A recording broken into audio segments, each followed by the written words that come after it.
ஆண்டவராகிய இயேசு கிறிஸ்துவின் நாமத்தில் என் அன்பின் வாழ்த்துக்கள். இந்த காலை ஆராதனையில் உங்களை சந்திப்பதில் மகிழ்ச்சி அடைகிறேன். இன்றைக்கு நம்முடைய தியானத்திற்காக நாம் தெரிந்து கொள்கிற வேத வசனம் ஏசாயா தீர்க்கதரிசன புஸ்தகம் 40ஆம் அதிகாரம் 31ஆம் வசனம்.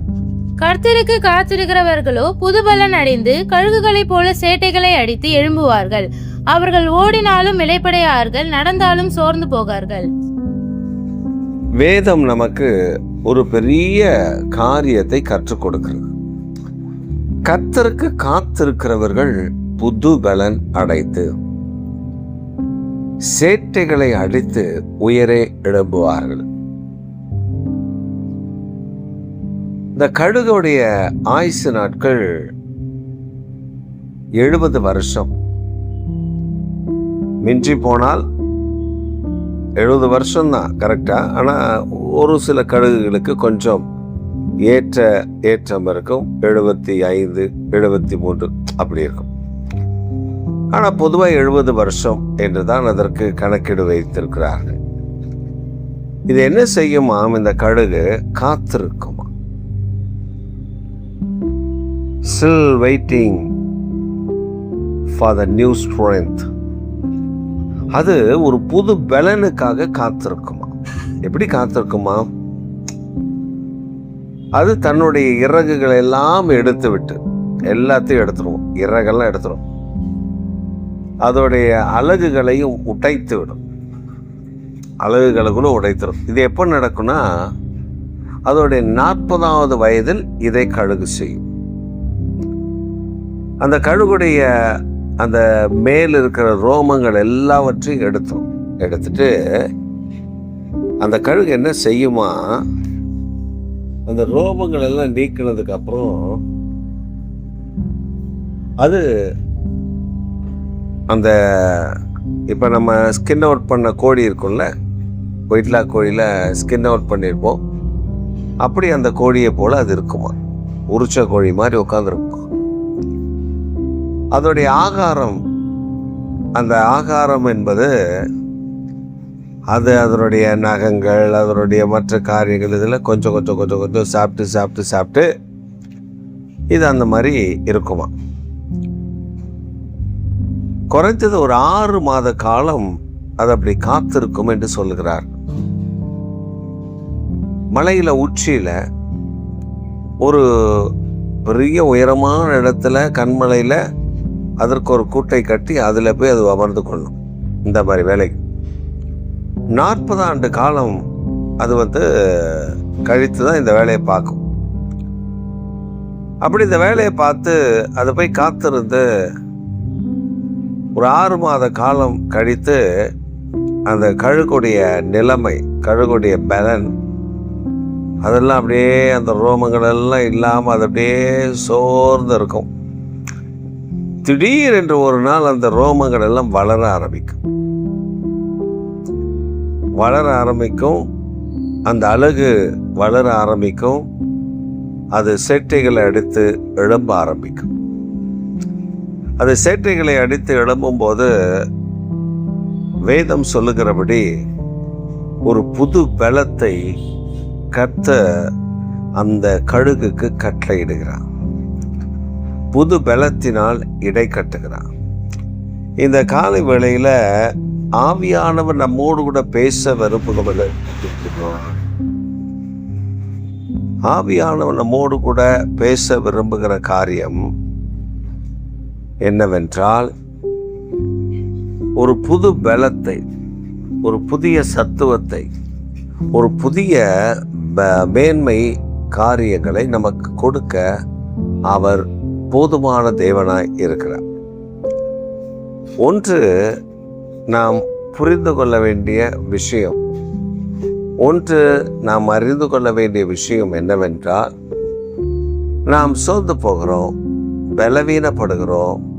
நம்முடைய வாழ்வில் ஒரு காத்திருக்கும் காலம் என்று ஒன்று இருக்கிறது. இந்த கழுகுக்கு எப்படி இருக்கிறதோ அதே போல சில நேரங்களில் நம்முடைய வாழ்வில் ஒரு காத்திருக்கிற காலம், இது வனாந்தரமாக இருக்கலாம், அல்லது பாலைவனமாக இருக்கலாம், அல்லது வேறு ஏதோ ஒரு காரியம் நம்ம காத்திருக்க வேண்டியது இருக்கலாம், வியாதியாக இருக்கலாம். ஆனால் இந்த காலம் முடிந்த பின்பு, அந்த காத்திருக்கிற காலம் முடிந்த பின்பு ஒரு புது பலனை ஆண்டவர் நமக்கு தருகிறார், புது சத்துவத்தை ஆண்டவர் நமக்கு தருகிறார், புதிய வல்லமை ஆண்டவர் நமக்கு தருகிறார். இந்த வல்லமை எதற்கு? ஓடினாலும் நடந்தாலும், ஓடினாலும் இளைப்படையாமல், நடந்தாலும் சோர்ந்து போகாமல் இருக்க ஆண்டவர் நமக்கு கொடுக்கிற பலன். இப்ப எலியா சோர்ந்து போய் சோரை செடியின் கீழ் படுத்திருக்கிறார். அவன் சோர்வடைந்து விட்டார்.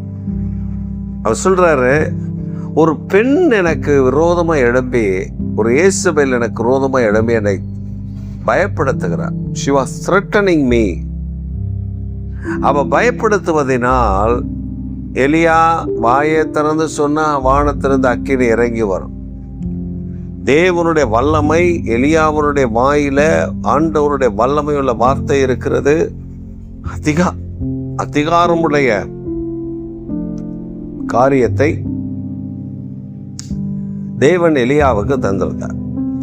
இந்த எலியா அவன் சூறைச்சனின் கீழ் இருந்த ஒரு பெண்ணுக்கு பயந்து போய் படுத்து கிடக்கிறான். சோர்ந்து போயிட்டான். ஒரு பலன் இல்லை, ஒரு சத்துவம் இல்லை. அந்த சூறை செடியில் அப்படியே மரித்து போனால் பரவாயில்லன்னு படுத்து கிடக்கிறான். அப்போ கர்த்தர் ஒரு தூதனை அனுப்புகிறார். அவன் சோர்ந்து போயிருக்கான்பா, அவனுக்கு ஒரு பலன் வேணும்ல, அவனுக்கு அப்பமும் தண்ணீரையும் கொடு. அந்த தேவதூதன் தட்டி எழுப்புகிறான். கண்ணை திறந்து பார்க்குறான். சோர்ந்து போய் தான் இருக்கான். அப்படியே கண்ணை திறந்து பார்க்கும்போது அந்த தூதன் அப்பத்தில் சுடப்பட்ட, தழலில் சுடப்பட்ட அப்பத்தையும் தண்ணீரையும் வைத்திருக்கிறான். எலியா நீ எடுத்து சாப்பிடு. அவன் ஏன்சி அந்த அப்பத்தையும் தண்ணீரையும், அப்பத்தை சாப்பிட்டு தண்ணீரை குடிச்சு மறுபடியும் படுத்துக்கிறான். இரண்டாம் விசை அந்த தூதன் மறுபடியும் தட்டி எழுப்பி அந்த அப்பத்தையும் தண்ணீரையும் மறுபடியும் தருகிறார். அப்புறம் மறுபடியும் அப்பத்தையும் தண்ணீரையும் புசித்து குடித்து விட்டு அவருக்கு அதுக்கப்புறம் தூக்கம் வரல, எழும்பினார். 40 நாள் 40 days டே அண்ட் நைட், 40 நாள் இரவும் பகலும் நடந்தே தேவன் அவனுக்கு சொன்ன பர்வதத்திற்கு நேராக போகிறார். தேவன் அவனுக்கு சொன்ன பர்வதத்துக்கு நேராக போறார். அவர் சோர்ந்து போகவில்லை, பேலன் குன்றி போகவில்லை. He never ever stayed anywhere else. He just walked through where the destination is given to him. எந்த டெஸ்டினேஷன் அவனுக்கு கொடுக்கப்படுது அந்த டெஸ்டினேஷன் நோக்கி அவர் போய் கொண்டிருக்கிறார். அவருக்கு சோர்வடையவில்லை, பலன் குன்றி போகவில்லை. அங்கே ஒரு குகையில் போய் அமர்ந்து கொள்ளுகிறார். இந்த காலை வேளையில இதை உங்களுக்காக கர்த்தர் சொல்லுகிற காரியம் என்ன? சோர்ந்து போய் இருக்கிறீர்களா? பலவீனப்பட்டு இருக்கிறீர்களா? உங்களுடைய வாழ்வில் எத்தனையோ காரியத்தை கடந்து வந்திருப்பீர்கள். ஆனால் இப்பொழுது அதை நான் கடக்க முடியவில்லை என்ற வருத்தத்தில் இருக்கிறீர்களா? உங்களுக்குத்தான் இந்த செய்தி. இந்த கழுகை கர்த்தர் புது பலத்தினால் நிரப்ப வல்லமை உடையவரே இருப்பாரே, ஆனால் உங்களை என்னையும் புது பலத்தினால் நிரப்ப போதுமானவர். கழுகுக்கு சமமான வயது உன் வாயால வயது போல திரும்பவும் வரும் என்று சொல்லியிருக்கிறாரு. அந்த வயதை உங்களுக்கு தருவார். வாலிபத்தில் இருந்ததை போல, ஐயோ என்னால் இந்த ஊழியத்தில், இந்த வேலையில், இந்த காரியத்தில் என்னால் ஓட முடியவில்லையே என்று நீங்கள் தவிப்பீர்கள். ஆனால் கர்த்தர் உங்களுக்கு ஒரு புது பலத்தை, புது சத்துவத்தை, புது நம்பிக்கை ஊட்டுகிற காரியத்தை நீங்கள் காண்பீர்கள். ஒரு சகோதரி சமீபத்தில் ஒரு சாட்சி சொன்னார்கள். அது பயங்கர ஆச்சரியமா இருந்தது. கேட்பதற்கு மகிழ்ச்சியா இருந்தது, ஆனால் ஆச்சரியமா இருந்தது. அவங்க சொன்னாங்க, கிட்டத்தட்ட அவங்களுக்கு 60+ ஆயிடுச்சு வயசு. அவங்க தோற்றத்தில் முன்பு, அதாவது ஒரு 10 வருஷத்துக்கு முன்பு, ஒரு 20 வருஷத்துக்கு முன்பு அவர்களுக்கு ஒரு வயதான தோற்றம். பல்லு போய் பயங்கர வியாதிப்பட்டு ரொம்ப ஒடுக்கப்பட்டு அவர்கள் அப்படி இருக்கிறாங்க. அப்படி இருக்கும்போது ஆண்டவருடைய சமூகத்தில் காத்திருக்கிறார். நல்லா நிறைய நேரம் ஜெபத்தில் காத்திருப்பார்கள். அப்படிப்பட்ட ஒரு கிருபையை கர்த்தர் அவர்களுக்கு தந்திருந்தார். இப்ப அவங்கள கர்த்தர் நல்ல பலப்படுத்திட்டார், நல்ல பலத்தை தந்திருக்காரு. முன்னாடியெல்லாம் அவங்க வீட்டுக்காரர் கூப்பிட்டா அவங்களால வெளியே போக முடியாது. ஆனால் இப்போ அப்படி இல்லை. அவர் கூப்பிட்டா, ஃபங்க்ஷனுக்கு கூப்பிட்டா போகிறது, ஷாப்பிங் கூப்பிட்டா போகிறது, அப்படி அவங்க போகக்கூடிய பலனை கர்த்தர் தந்திருக்கார். இதில் ஒரு பெரிய ஆச்சரியம் என்ன தெரியுமா? ஒரு இடத்துக்கு அவங்க போயிருக்கிறாங்க. அந்த பிள்ளைகள் ஒரு ஃபங்க்ஷனில் ஒரு ஒரு அந்த அவங்க சொந்தக்கார பிள்ளைகள்லாம் பார்த்துட்டு, ஆண்டி என்ன ஆண்டி இவ்வளோ எங்கே இருக்கீங்க அப்படின்னு கேட்டிருக்காங்க. என்னப்பா நான் இப்படியே தான் இருக்கேன், நான் எங்கே இருக்கேன். அவங்க சொல்லிருக்காங்க, இல்லை ஆண்டி முன்னாடியெல்லாம் பார்த்தா அப்படியே சோர்ந்து போய் அப்படியே தொங்கியிருக்கும், முகம்லாம் தோல் தொங்கியிருக்கும். ஆனால் இப்போ பயங்கர எங்கே இருக்கிற மாதிரி இருக்கீங்க. அவங்க சொன்ன ஒரே ஒரு பதில் என்ன தெரியுமா? எல்லாம் தேவ கிருபை.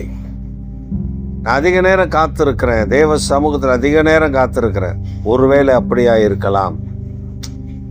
அவங்க அதை என்னிடத்துல சாட்சியாக அறிவிக்கும் அவங்க சொன்னாங்க, பாஸ்டர் நம்ம சொல்கிறோம் தேவ சமூகத்தில் அதிக நேரம் காத்திருக்கும் பொழுது, தேவனுடைய சமூகத்தில் அதிக நேரம் தேவ சமூகத்தில் காத்திருக்கும் பொழுது அந்த காத்திருக்குதல் சோர்வாக தான் இருக்கும். ஆனால் நம்மை மற்றவர்கள் பார்க்கும் பொழுது நம்மை புது பலன் அடைந்ததை அவர்கள் சொல்லி நமக்கு தெரிகிறது.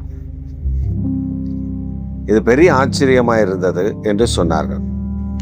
இந்த காலை வேளையில் உங்களை கர்த்தர் புது பலனாய் மாற்ற, ஒரு புதிய பலனை உங்களுக்கு தர ஆண்டவர் உங்களுக்கு கிருபை செய்ய போதுமானவராக இருக்கிறார். நான் அடிக்கடி சொல்லுவேன், பெண்கள் முகத்தை ஃபேஷியல் பண்ணி அதை பண்ணி இதை பண்ணி முகத்தை நான் அப்படியே பல பல பல பலன்னு வச்சிருக்கணும்னு நீங்கள் நினைப்பதெல்லாம் தூக்கி ஓரம் கட்டிட்டு 1 மணி நேரம் சாலிடாக நீங்கள் 1 மணி நேரம் தேவ சமூகத்தில் உட்கார்ந்து ஜெபம் பண்ணிட்டு வெளியே வந்து பாருங்க, உங்க முகம் பிரகாசமாக இருக்கும். வேஸ்ட் செலவு, ஃபேஷியல் பண்ணுறது, அந்த இது பண்ணுறது, இது பண்ணுறது எல்லாம் வேஸ்ட் செலவு. 1 மணி நேரம் இங்கே ஜெபித்து பாருங்கள், கர்த்தர் பெரிய நன்மைகளை உங்களுக்கு செய்கிறதை நீங்கள் காண்பீர்கள். இந்த காலை வேளையில் கழுகு தன்னை பலப்படுத்தி கொள்ள காத்திருக்கிறது. நாமும் நம்முடைய வாழ்க்கையில் அற்புதங்களை, அடையாளங்களை, அதிசயங்களை காண காத்திருப்போம். பேதுரு தன்னுடைய வாழ்க்கையில் ரட்சிக்கப்படுவதற்கு முன்பு, அபிஷேகம் பெறுவதற்கு முன்பு, இயேசு கிறிஸ்து அறிவுமாவதற்கு முன்பு அவன் மீன் பிடிக்கிற அந்த சோர்ந்து போயிருந்தான். ஆனால் இயேசுவை அறிந்த பின்பு, இயேசுவை இரட்சகராக அறிந்த பின்பு, பரிசுத்த ஆவியானுடைய அபிஷேகம் அவனுக்குள்ள வந்த பின்பு, ஆவியானவர் அவனுக்குள்ள ஊற்றின பின்பு அவர் சொன்னார், இயேசு கிறிஸ்துவோட இருக்கும் பொழுது கூட அவருக்கு ஒரு நம்பிக்கை இல்லை. அவர் சொன்னார், இயேசு கிறிஸ்து வந்தார், நம்ம கூட இருந்தார், 3.5 வருஷம் நம்ம ஜாலியாக இருந்துட்டோம்பா. இப்போ நம்மெல்லாம் அவர் எங்கே போயிட்டார், மேலே போயிட்டாரு, நம்ம என்ன பண்ணோம், நம்ம மீன் பிடிக்க போகிறோம், யாரெல்லாம் வர்றீங்கன்னா எல்லாரும் வர்றேன்ட்டான். சீசனில் 3/4 பேர் நான் மீன் பிடிக்க வர்றேன்ட்டாங்க. ஏன்னா மீன் பிடிச்சவர்கள் அவரெல்லாம் மீன் பிடிக்கிற தொழிலில் இருந்தவர்கள், மீன் பிடிக்க தெரிந்தவர்கள், அவர்கள் எல்லாம் வந்துட்டாங்க பேதுருவோட. அவங்க திரும்ப மீன் பிடிக்க போயிட்டாங்க. அப்ப அவங்க அங்க திரும்ப மீன் பிடிக்க போய் மீன் பிடிக்கிறாங்க, மீன் அகப்படலை. இயேசு கிறிஸ்து அவர்களுக்கு தரிசனமாகிறார். அவர் சொல்ற, பிள்ளைகளே ஏதாவது இருக்கா, நீ வச்சிருக்கீங்களா? ஒன்றும் இல்லை அவங்ககிட்ட. அவர் கர்த்தர் என்று அறிந்த உடனே இல்லை, அவனும் பயப்படுறான். அப்போ இயேசு சொல்கிறார், அந்த பக்கம் வலையை போடுப்பா. போட்டால் 153 பெரிய மீன் கிடச்சிருச்சு. கொண்டு வராங்க. கொண்டு வந்தால் இயேசு சொல்கிறாரு, அதை பிடித்த மீன்லேருந்து சிலதை கொண்டு வாங்க, ஏன்னா சாப்பிடணும்ல, நீங்கள் சாப்பிடாம கிடக்குறீங்க, வாங்க சாப்பிடுவோன்ட்டு அவர் அந்த மீனை கொண்டு வரும்போது பார்த்தா ஏற்கனவே தழலில் வச்சு வெந்துட்டு இருக்குது. மீன் வந்துட்டு இருக்குது, அப்போ வெந்துட்டு இருக்குது. சீசனுக்கு பயங்கர சந்தோஷம். அவர்கள் அப்பத்தையும் மீனையும் சாப்பிட்டார்கள். இயேசுவும் அப்பத்தையும் மீனையும் சாப்பிட்டார். அவங்க கொண்டு வந்த மீன்ல சிலதை மீண்டும் சுட ஆரம்பித்தார்கள். இந்த காலை வேளையில அந்த பேதுரு, நீங்க நல்லா கவனிங்க, அப்படியே போய் நான் மீன் பிடிக்க போறேன்னு சொன்ன அந்த பேதுரு, ஆவியான அப்போஸ்தலர் 2ஆம் அதிகாரம், இயேசு ஆவியானவர், வாக்குத்தத்தத்தின் ஆவியானவர் அக்கினியாய் ஊற்றப்பட்ட பின்பு, அக்கினி நாவாய் இறங்கின பின்பு, 4ஆம் அதிகாரம், 5ஆம் அதிகாரம், இப்படி அதிகாரங்கள் போய்கொண்டே இருக்கிறது. அங்கே ஒரு பிரச்சனை வருகிறது. ஆலயத்தில் ஜனங்கள் கூட்டம் கூட்டமாய் ரட்சிக்கப்பட்டு வந்து கொண்டிருக்கிறார்கள். இப்படி ரட்சிக்கப்பட்டு வந்தவர்களில் கிரேக்க விதவைகளுக்கு ஆகாரம் சரியாக பரிமாறப்படவில்லை என்ற வருத்தம், ஒரு பிரச்சனை வந்த பொழுது, அந்த பிரச்சனையை பேதுரு அந்த அப்போஸ்தலனாகிய மூத்த அப்போஸ்தலனிடத்தில் கொண்டு வரப்படுகிறது. அதையெல்லாம் பேதுருவும் யோவானும் யாக்கோபும் அந்த சீஷர்கள் எல்லாம் கேட்கிறார்கள் பொறுமையா. பேதுரு சொல்றாரு, நாங்க உபதேசிப்பதில்லையோ, ஜெபம் பண்ணுவதில்லையோ, உபவாசிப்பதில்லையோ நாங்க இருப்போம், ஊழிய செயலில் இருப்போம்பா. ஆனா இந்த வேலைலாம் எங்களுக்கு வேண்டாம், நாங்கள் இதில் தலையிட மாட்டோம். அதனால இதுக்கு தனியாக ஒரு சிலரை தேர்ந்தெடுப்புன்னு ஒரு 7 பேரை தேர்ந்தெடுத்து பந்தி விசாரிப்புக்காரர்கள் என்று அவருடைய கரத்தில் கொடுத்து அனுப்பிட்டார். அவர் சொல்ற, நாங்கள் காத்திருக்கிறோம், உபவாசிக்கிறோம், ஜெபிக்கணும், அதுதான்ப்பா எங்களுக்கு வேலை. நாங்கள் ஜெபம் தான் போதிக்க முடியும். இப்போ அதனுடைய எஃபெக்ட் எங்கே இருக்குன்னு பாருங்க. அவர் அப்படி சொன்னதுக்கான எஃபெக்டை நீங்கள் பார்த்தீங்கன்னா, காத்திருந்து காத்திருந்து காத்திருந்து காத்திருந்து ஜெபிக்கிறார். அப்போஸ்தலர் 10ஆம் அதிகாரம், கொர்நேலிய வீட்டில் சபை கூடுது. கொர்நேலிய வீட்டில் ஒரு கூட்டத்தை கொர்நேலிய கூட்டி வைக்கிறார். பேதுருவை போய் அழைச்சிட்டு வர சொல்லி அவனுடைய சேவகர்களை அனுப்புகிறார். சேவகர்கள் வருகிறார்கள். அதற்கு முன்பு பேதுரு அங்கே ஜெபித்து கொண்டிருக்கிறார். அவர் ஜெபத்தில் தரித்திருக்கிறார், காத்திருக்கிறார். பசி, ஆனா ஜெபத்தில் தரித்திருக்கிறார். பின்பு அவர்கள் வந்து இவரை விசாரிக்கும் பொழுது அவர் சொல்லுகிறார், அவர்கள் என்னை தேடிதான் வந்திருக்கிறார், வர சொல்லுங்க. அவங்களுக்கு சாப்பாடை போட்டு அப்புறம் அடுத்த நாள் அவர்களோடு கூட போய் அங்க போனா திரளான கூட்டம் இருக்கு, கூடி இருக்கு. பேதுரு போய் பிரசங்கம் தாங்க பண்றாரு. நீ நல்லா கவனிங்க, பிரசங்கம் தான் பண்றாரு. அதுக்கு முன்னாடி பிசாசை ஓட சொல்லி கொடுத்தீங்கன்னா ஒன்றும் ஓடாது. 2 பேர் சேர்ந்து ஜெபம் பண்ணாதான் பிசாசு ஓடும். இங்க பாருங்க, போய் நின்று ஆண்டோடைய வார்த்தையை பேசுறாரு. காத்திருந்ததினுடைய விளைவை பாருங்க. தேவ சமூகத்துல காத்திருந்து அபிஷேகத்துக்குள்ள நிறைந்து ஜெபம் பண்ணி உபவாசம் பண்ணி காத்திருந்ததுல அவர் அதை முடிச்சு வர்றாரு. கொர்நேலிய வீட்டில் பிரசங்கம் தாங்க பண்றாரு. கொஞ்ச நேரம் தான் பேசினாரு. ஆனால் இவர் பேசுவதை நிறுத்துவதற்கு முன்பே, இவர் பேசி அவர்களுக்கு ஜெபிப்பதற்கு முன்பே ஆவியானவர் அங்கே ஊற்றப்பட்டார். அத்துணை பேரும் அபிஷேகத்தில் நிரம்பப்பட்டார். அந்த ஆவியானவர் ஊற்றப்பட்ட பின்பு தண்ணீருக்கு விளக்கலாமா என்று சொல்லி அவ்வளவு பேருக்கும் ஞானஸ்நானம் கொடுத்தாரு. ஒன்றை புரிந்து கொள்ளணும், நாம் தேவ சமூகத்தில் காத்திருக்கும் போது புது பலன் இறங்கி வருவது மாத்திரமல்ல, புதிய வல்லமை இறங்கி வருகிறது மாத்திரமல்ல, நம்முடைய ஊழியத்திலேயும் நம்முடைய தொழிலிலேயும் நம்முடைய ஜெபத்திலேயும் ஆவியானவர் பெரிய காரியங்களை செய்கிறதை காண முடியும். இப்போ நம்ம தொழில் செய்கிறோம், அந்த தொழிலில் நிறைய போட்டிகள் இருக்கும், நியூ டெக்னாலஜிஸ் இருக்கும். நம்ம நிறைய எக்ஸ்போக்கு போய் பார்ப்போம், இந்த தொழில் இதை செய்யலாமா, இதை இப்படி செய்யலாமா, அதை அப்படி செய்யலாமான்னு பார்த்துட்டே இருப்போம். ஆனால் நீங்கள் ஜெபித்தால் புதிய புதிய திட்டங்களை, புதிய புதிய டெக்னாலஜிஸை உங்களுக்கு ஆண்டவர் சொல்லிக் கொடுப்பார். நீ இப்படி இதை செய், இந்த மிஷினரியை வாங்கி வை, இது வேண்டாம் அதை வாங்கி வை, இதற்கு தனித்தனியாக இந்த மிஷினரி வேண்டாம், ஒரே மிஷினரியாக வாங்கி வை, ஒரே மிஷினாக வாங்கி வை. அதற்கான கம்பெனிஸ் எங்கே இருக்குன்னு ஆண்டவர் நமக்கு சொல்லிக் கொடுப்பார். அந்த மிஷினை தயாரிக்கிற நிறுவனம் எங்கே இருக்கிறதுன்னு ஆண்டவர் நமக்கு சொல்லிக் கொடுப்பார். அப்போ நம்முடைய வாழ்க்கையில் ஒரு முன்னேற்றத்தை ஆண்டவரை நடத்தி கொடுப்பார். அவர் சமூகத்தில் காத்திருந்து ஜெபிக்கணும், டெய்லி காத்திருந்து ஜெபிக்கணும், தினந்தோறும் காத்திருந்து ஜெபிக்கணும், உபவாசித்து ஜெபிக்கணும். வாரத்தில் ஒரு நாள் நான் என் தொழிலுக்காக உபவாசிக்கிறேன், உபவாசம் பண்ணி ஜெபம் பண்ணணும், குடும்பத்திற்காக ஜெபம் பண்ணணும். நீங்கள் காத்திருக்கிற ஒவ்வொரு நேரம் விலையேற பெற்றது, அதை பரலோகம் உற்று கவனிக்கிறது. இந்த காலை வேளையில் நீங்கள் காத்திருந்தால் பரலோகம் உங்கள் மேல் புது பலனை தரும். பரலோகம் உங்களுக்கு அனுப்பி தருகிற புது பலத்தினால் நீங்கள் இடைக்கட்டப்படுவீர்கள். சோர்வு இருக்காது, பலவீனம் இருக்காது. அந்த புது பலன் உங்களை தைரியப்படுத்தும், எழும்பி நிற்க பண்ணும். இந்த காலை வேளையில் உங்களை எழும்பி நிற்க பண்ண போகிறார். தைரியமாய், சந்தோஷமாய், மகிழ்ச்சியாய் முன்னேறுங்கள். கர்த்தர் பெரிய காரியங்களை செய்வார். ஆமென். எங்கள் சர்வ வல்லமுள்ள தேவனே, எங்கள் நித்திய பிதாவே, இந்த காலை வேளையில் உங்களுடைய பிள்ளைகள் கேட்ட வார்த்தையின்படி, சத்தியத்தின்படி புது பலத்தை நீ தருகிறவர், சத்துவத்தை தருகிறவர், அவர்களை தைரியப்படுத்துகிறவர். இதுவரை சோர்ந்து போன மனிதர்கள் தைரியமாய் எழும்பி நின்று தைரியத்தோடு அவர்கள் காரியங்களை நடப்பிப்பதற்கு தேவன் தருகிற புது பலன் அவர்களை வழிநடத்துகிறது. பேதுருவை சோர்ந்து போக பண்ணாதபடி தைரியமாய் காரியங்களை நடப்பித்தார்.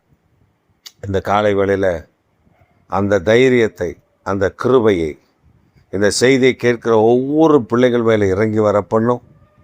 அவர்களை கர்த்தர் புது பலத்தினால் இடைக்கட்டும், உங்கள் நாமத்தை உயர்த்தும், பேரை பெருமைப்படுத்தும், பெரிய காரியங்களை நீ செய்துவிடும். இயேசு கிறிஸ்துவின் நாமத்தில் ஜெபிக்கிறோம் எங்கள் ஜீவனுள்ள நல்ல பிதாவே, ஆமென். என் ஆத்துமாவே கர்த்தரை ஸ்தோத்திரி, என் முழுவதுமே பரிசுத்தமுள்ள நாமத்தை ஸ்தோத்திரி. என் ஆத்துமாவே கர்த்தரை ஸ்தோத்திரி, கர்த்தர் செய்த சகல உபகாரங்களை மறவாதே. ஆமென்.